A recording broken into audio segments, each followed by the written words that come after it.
6:40 in the evening, January 1968.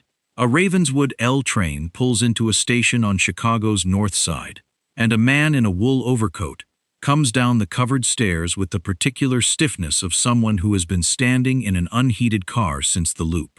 At the bottom of the stairs, a checker sits at the curb with its engine running and its heater on. The driver has been there for 4 minutes.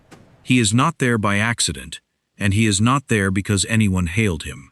He is there because a dispatcher in a garage 2 miles away gave him an address over the radio 11 minutes ago.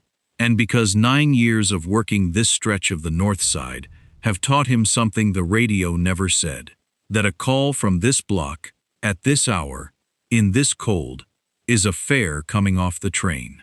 Drivers who worked Chicago's neighborhood radio cabs in this decade described the calculation consistently in published accounts. The address told you the building, the hour told you the train, the weather told you how long the fare would wait before giving up and walking. This is the half of Chicago's taxi system that most of the country never saw. The photographs that survive are almost all from the other half. The Loop, downtown, where cabs moved the way they moved in Manhattan, hailed from the curb, flagged between the girders of the elevated tracks, absorbed into the one-way grid. That half existed, and it worked, roughly the way street hailing worked in New York. But step outside the Loop, north along the Ravenswood line, west into the bungalow belts, south along the lake, and the street hail effectively stopped existing. Out there, a taxi was something you telephoned for. A voice took your address, a dispatcher matched it to a car, and a driver you had never met decided, based on years you knew nothing about, exactly how to play the 11 minutes between the call and the curb. 2 systems, 1 city, 1 fleet of cabs shuttling between them, and 1 driver expected to know both. The Loop rewarded one kind of knowledge: corners, hotels, the reading of a raised arm at 40 feet. The neighborhoods rewarded another: addresses, buildings, train schedules, the patient's economics of a radio call. So the question that opens everything else is this: what did it actually take, in accumulated years, for one driver to hold both halves of Chicago in his head at once, and which half was harder to learn? The car at the curb was built for exactly this work, in a factory 2 states away. The Checker Marathon came out of Checker Motors of Kalamazoo, Michigan, introduced in September 1960 for the 1961 model year. And after 1963, the taxi version carried the chassis code A11. It was not a modified family sedan. It was a purpose-built working machine on a 120-inch wheelbase. Flat floor, upright roof, a back seat you stepped into rather than folded into, and it stayed essentially unchanged for 2 decades because fleet operators wanted it unchanged. With basic maintenance, the cars were known to run past 500,000 miles. A cab that outlived its own styling was not a failure of design. It was the design. And in Chicago, the fleet mattered more than the car. This was the most corporately concentrated major taxi city in America, and the concentration was old. Yellow Cab had been founded here in 1907 by John Hertz and Walden Shaw. On August 2, 1915, the first 45 purpose-built, yellow-painted cabs went onto Chicago streets, hailed from the curb or summoned by telephone through the main garage dispatch center, with a promise of a cab to any address in the city within 10 minutes. Checker Taxi grew up alongside it, under Morris Markin, who began buying up Checker operators' licenses in 1924 and took full control in 1937. The city then locked the arrangement in place. Chicago capped taxi licenses at 4,108 in 1934, cut the number to 3,000 in 1937, and in 1963 fixed a permanent ceiling of 4,600 by ordinance, an ordinance that formalized a deal personally brokered by Mayor Richard J. Daley, under which Yellow and Checker were guaranteed 80% of all the licenses in the city. Read that again: 80% by ordinance of every legal cab in Chicago, held by 2 companies. That single sentence explains why a Chicago cab looked like a fleet vehicle, was garaged like a fleet vehicle, and was dispatched like a fleet vehicle. The system's brand was not the driver, it was the paint. Before we go further, if this kind of documentation matters to you, consider subscribing. Every video here goes into one specific aspect of American cab culture: the vehicle, the shift, the medallion, the dispatch, and the specific knowledge of the driver who knew their city in a way that no app has replicated. An experienced loop driver carried the entire one-way grid, the L schedule, and the weather in his head at once. A working model of the city no navigation system has ever needed to build, because no navigation system ever had to earn a living from it. And if you drove a cab in this era, or your family did, leave it in the comments. If you drove for Yellow, or Checker in Chicago, or dispatched from one of the garages, which neighborhoods did the radio serve well, and which did you learn to work without it? What the O'Hare run did to a driver's whole economics is its own story, and it's coming. Back to the cab. The ordinance controlled how many cabs existed. It said nothing about what the man driving one had to know. That gap, between what the city licensed and what the work required, is where the next 20 years of this story live. The loop half of the system looked simple, which is exactly why it wasn't. During business hours, cabs circulated through the downtown grid, the way they circulated through Midtown Manhattan. Continuously. Competitively. Hunting raised arms. But Chicago's downtown put constraints on that hunt that New York never imposed in quite the same combination. The grid was laced with one-way streets. The elevated tracks boxed the core in steel, throwing permanent shadow and channeling traffic under and around the girders. And the whole density of demand lived inside a few dozen blocks that filled at 8 in the morning and drained after 6 at night, on a schedule as fixed as the trains running overhead. Drivers who worked the loop in this era described the skill consistently. It was less about driving than about positioning. An empty cab in the wrong lane on a one-way street was invisible to the fare on the far curb, and by the time you circled the block, someone else had him. So the experienced loop driver ran a continuous calculation. Which hotels turned over guests at which hours? Which office towers emptied to the commuter stations, and which emptied to the near-north restaurants? Which corner under the tracks gave you sight lines down 2 streets at once? The raised arm itself got read at 40 feet. A briefcase and a glance at a watch meant a station run. Short and certain. Luggage meant O'Hare. Long and lucrative. A couple dressed for the evening meant north, across the river. And the L overhead was not competition so much as the other half of a partnership no one had designed. The trains did the heavy lifting. Tens of thousands of people into the loop each morning, out each evening. The cab did what the train could not. The specific address, the bad weather trip, the run at an hour or in a direction the schedule didn't serve. The last blocks between a station and a front door.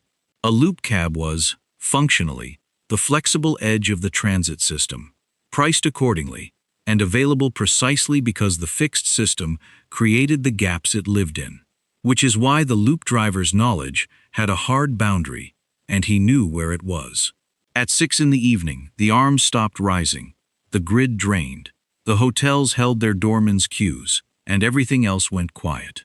The demand hadn't disappeared.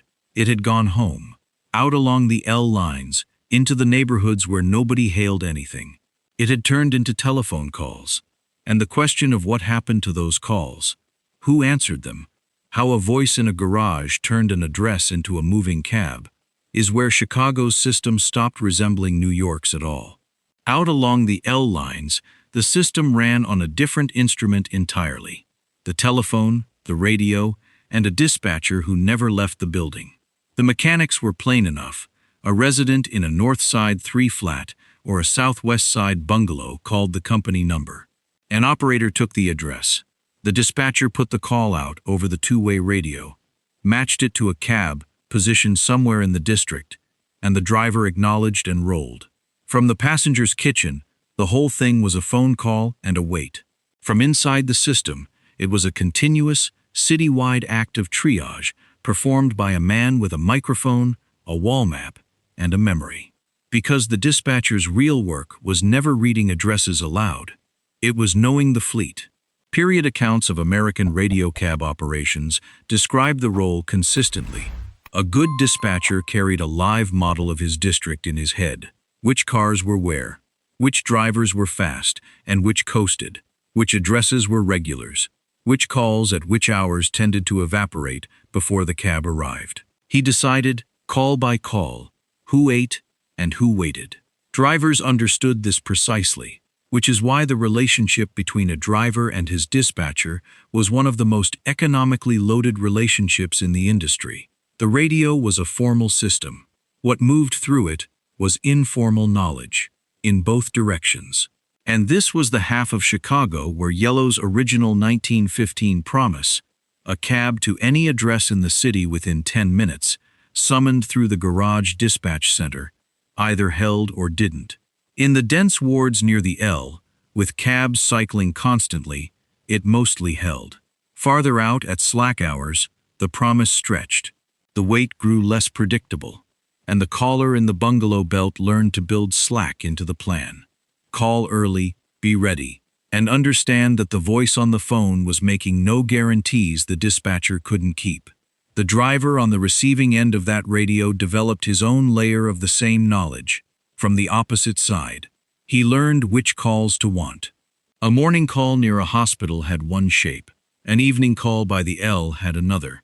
A late call from a tavern's payphone had a third. Drivers who worked these districts describe positioning between calls the way loop drivers describe positioning between hails, drifting toward the blocks where the next call was statistically already forming. Then, some winters, all of it, the map, the model, the 10-minute promise, met the one force in Chicago that outranked every dispatcher in the city.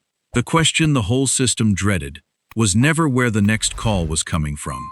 It was, what happens to a radio-run taxi city when the snow starts and does not stop? Here is the arithmetic underneath everything you have seen so far.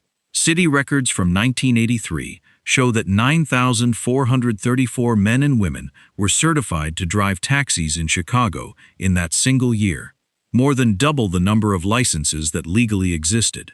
4,600 medallions. More than 9,000 certified drivers.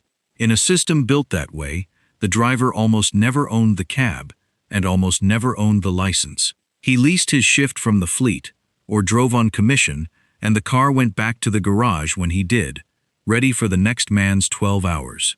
On paper, that made the driver interchangeable, a unit of labor rotated through a fixed asset. In practice, it made him the opposite, because everything that determined what a shift actually paid lived in the driver and nowhere else. The lease was fixed. The gas came out of his pocket. What varied, the only thing that varied, was how well he worked the day, where he positioned, which calls he took, how fast he turned a drop-off back into a pickup.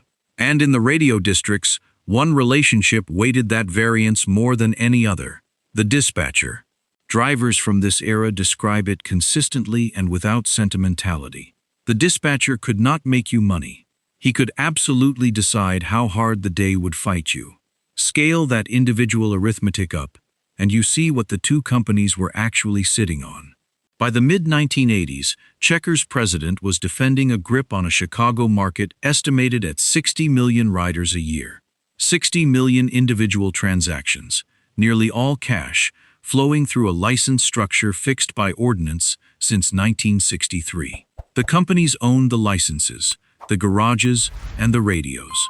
The drivers owned the knowledge. Neither could function without the other, and the ledger between them was renegotiated every morning at the garage window, one lease at a time. Which is why every driver in the system, loop or neighborhood, carried the same private map of exceptions, the handful of fares that could reset a shift's entire mathematics in a single trip. And in Chicago, from the day the jets started landing northwest of the city, the biggest exception on that map had a name, a highway, and a curb of its own. What did the O'Hare Run actually do to a Chicago cab driver's day? For the first half of this story's era, Chicago's airport cab work meant Midway, the compact southwest side field that was, into the 1950s, the busiest airport in the world. close enough to the city that an airport fare was a long neighborhood run. Then the jets came. O'Hare, out past the city's northwest edge, opened to commercial traffic in the mid-1950s, and within a decade, the traffic had shifted so completely that O'Hare itself held the title Midway had lost. For the cab system, this was not a detail of aviation history. It moved the single most valuable fare in the city from 20 minutes away to the far end of an expressway. The O'Hare run rebuilt a driver's arithmetic on the spot. A fare from the Loop to O'Hare was worth several ordinary trips run back-to-back. No repositioning between them, no empty cruising, 1 meter running long in one direction. But the trip's real mathematics lived in what happened at the other end. Come back empty, and the expressway miles home ate a large share of what the fare had just paid you.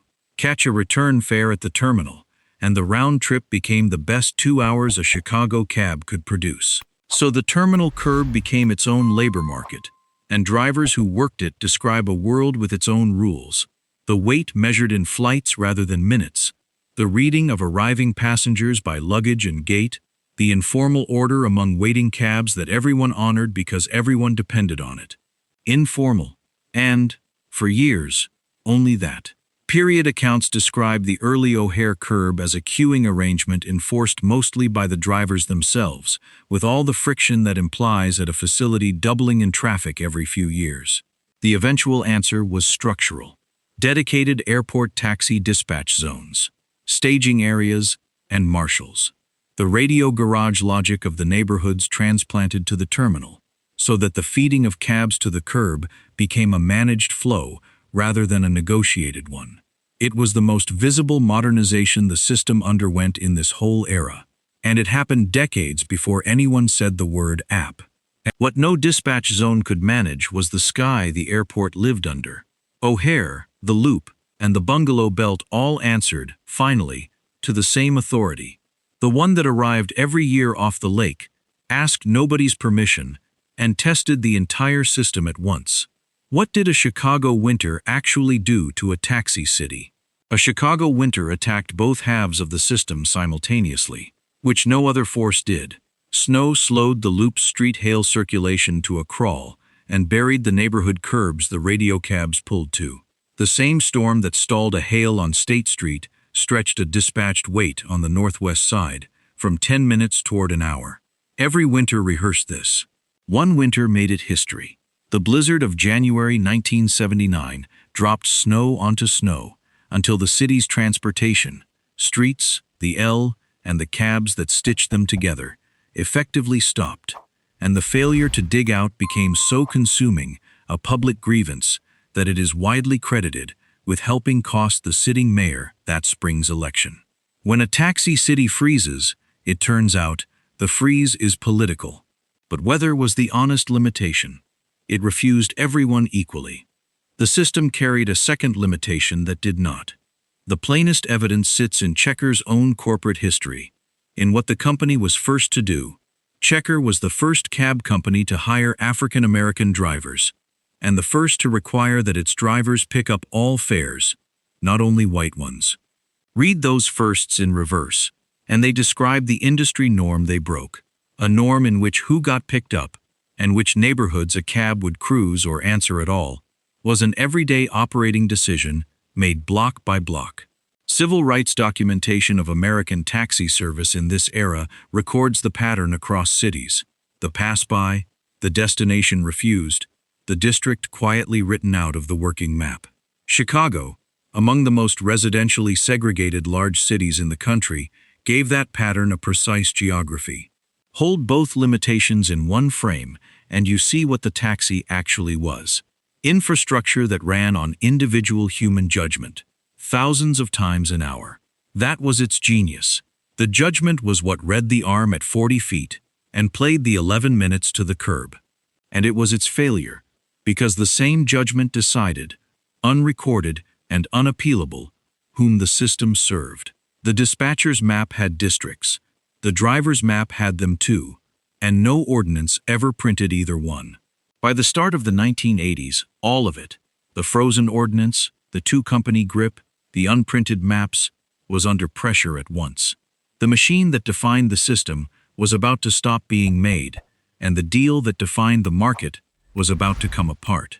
What exactly ended? The machine went first. In July 1982, the last checker rolled off the line in Kalamazoo, a marathon, visibly almost identical to the cars of the early 60s, killed not by taste, but by the economics of building a purpose-made cab in an age of safety mandates, emissions rules, and mass-market fleet sedans, from Ford and GM. The A11s already on Chicago's streets drove on for years, aging into landmarks. But from that summer forward, every one of them was irreplaceable. The deal went next. Through the mid-1980s, the arrangement fixed in 1963 came under open political attack. Reformers in the Harold Washington administration pushed to break the two companies' ordinance, guaranteed 80%, and open the market to independents, arguing competition would cut fares. The companies answered that the streets would flood with unqualified drivers, while the city's own records showed 9,434 drivers certified in 1983 alone, against 4,600 licenses. By the end of the decade, the city had moved to dismantle the old duopoly structure, and the corporate fortress that Daley's handshake had frozen in place began, license by license, to open. If this channel is worth subscribing to, that's how you tell us. The experienced Chicago driver held a working model of an entire city. The one-way grid, the train schedule, the weather, the 11 minutes between a call and a curb, and no navigation system since has needed to build that model, because no navigation system has ever had to earn a living from it. And if you have a cab story from this era, as a driver, as a dispatcher, as someone whose city this was, write it in the comments. If you drove for Yellow or Checker, or worked a radio in one of the garages, which districts did the system serve well, and which did you carry on your own knowledge alone? Which city? Which decade? Which shift? The last shift of the era we've been describing ended the way every shift ended. The cab came back to the garage. The trip sheet went under the cashier's grill. The keys went on the numbered hook. What the company log showed: the lease paid, the shift complete, the car ready for the next man. What the log didn't show: which corner under the tracks saw two streets at once. What a 6:40 call by the Ravenswood line meant in January. Which dispatcher's word was good when the address was incomplete.